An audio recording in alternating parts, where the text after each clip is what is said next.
Hwedrovinyo si isrun de gbedo si de tomi ma vi kpɔmase o kansime trala de dekame etota honu hwe eno jijueme wanyinyi olodo lome tuajire azan tatante gbolo son azan otongo de sunzan ehe tome na ikwe owego ehe wa hwedrohwe ikwe nemo wa ikwe vivene hule ehe yidote nelo pe gologbo kan yoyo do okan hohonu gben dike me hole mo no de hwedro san olodo lome na hwedro to enu konsison eyoke wanu elo itito me nelo mo idawan de hwedro to me iwe lo tenwe me ogbeto okundeji iga gbogbo emode hwedro kansimele tete bio o fo sogbe don wa to de hwedro kansimele tete bio e o fo sogbe e mehe wa inu ho to fofovo ele hasino fofovo de hwedro kansimele e me tete bio e o fo sogbe de tenwe ne me emodo ejekona nu iwalo emodo hungbe modo ogangbe e mehe wa yehwe no le ne e me ne le ti o den de tenwe lo me ma sento le tete bi e me tete no hwedro de azaneji trala de kwasira gbe azan owe golo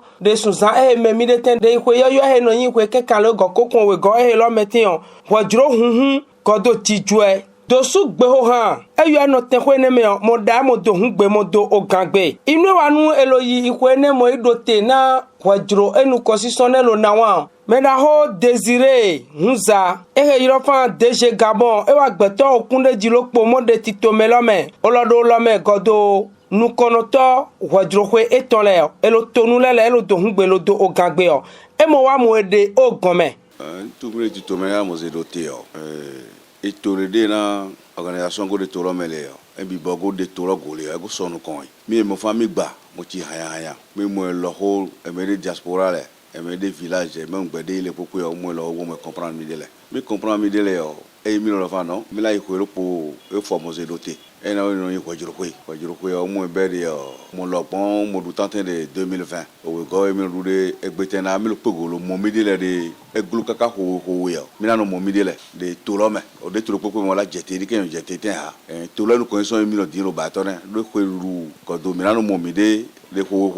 en nana to so no kon en nana me de lo me de alo nyomede me de anyomede vi kwele gbete vi kwele wona nyo mo kon yere mo gbete mo lo e de le na mo na identité le wo e mo fa a inu ete nu emewe donc me la mo mi do pogolo jila toro do pogolo jila itoro donc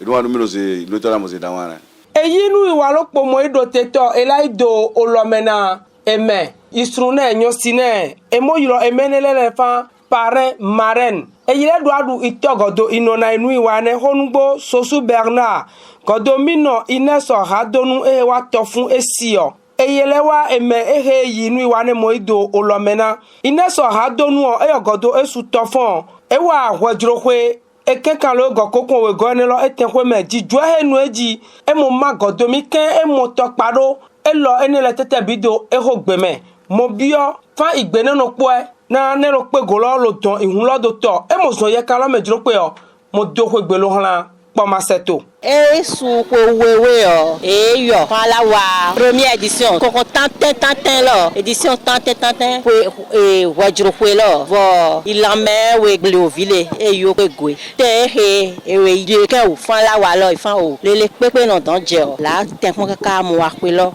e tenwe e la chene me he de ken wule tete bi idegbe na président d'organisation go wajuro e ville tete bi me ho nyon si isun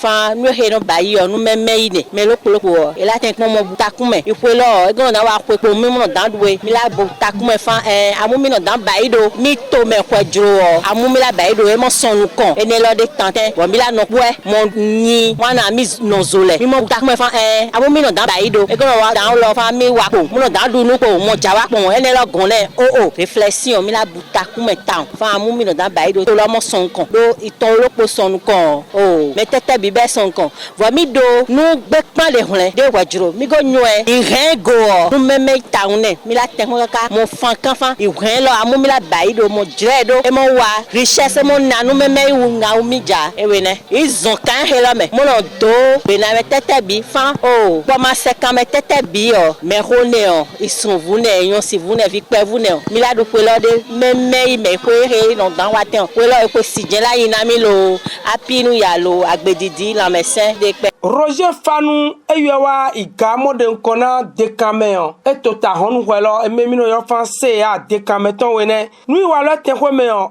eyi ga fomo idote do meda oke na mesa ewa tomi ma vi ega poma seton vivogo de si onelo pe golo wa tenwe eneme Roger Fanu mo wa wajrovi elo wa inui wala evivini efa iwe kekalo godo ikogo ewa wajrowe tetante ehedulo edo hungbe modo gagbe lo feten lo o ocho jemetete bi do iwe lo nakeun emomo enozole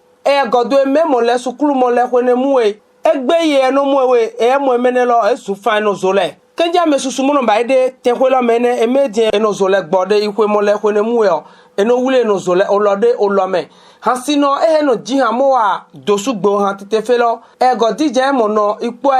no vine vo mo no zoten lo eden ye we mo de yete mo no jiha lo njiju agbone hun na ye Roger Fanu CA de Cameton mo do ko gbolo han to ville tete de pena wajroto de pena aholu la sigbe vi pele parce que toé me va fondateur toé meton yo fa aholu la sigbe ifle ni nome do hana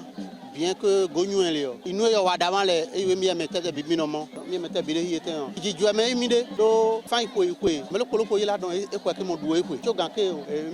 mi hale mi mo do jolo fan ami no polo lo du ko mi mo ba ide ko wewe ko me tonte on mi mete bi gode hi mi mo me le gode Gabon Congo ne wanli mi gona lo mi mete bi de hi be tele de yete yo moten on e mo son ko o mi mete bi no to me hi mi mete bi won to me hi donc inu tonele je fan mi no ba ike un na mi lo pe go lo no mo mi de mo kume na minde mono lo hodo gbe na minde le ene ye to lo son kon mono do ko gbe na merci ame de kame population tete bi po ma sai population tete bi talala population wejroton e ndu ko de hi egbe o do ko gbe na merci ame lo fin 2022 o ela ko meme na mi mete bi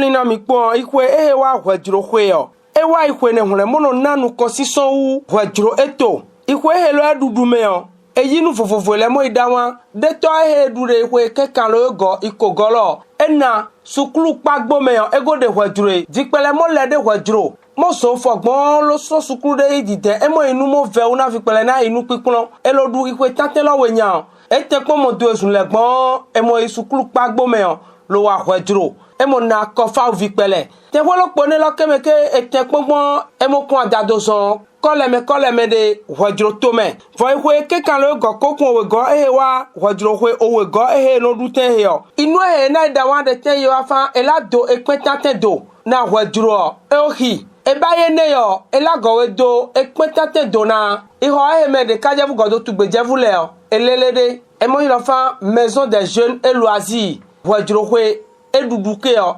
nana inu enele o nelo no hwajroto me no ele tete bi o ela na okun hwajroto hwajro la lo sonu kan ikwe he o ikwe ne hunleyin elo ida wan kehun nelo pego inu ego de hwajro kan simele fife sise lo mulede emo de ne lese emo no po olodo lome de klemegbon lo sonwedo na hwajro enu konsison eyo wanu elo yi hweto mo idote hwajro hwe owego 2022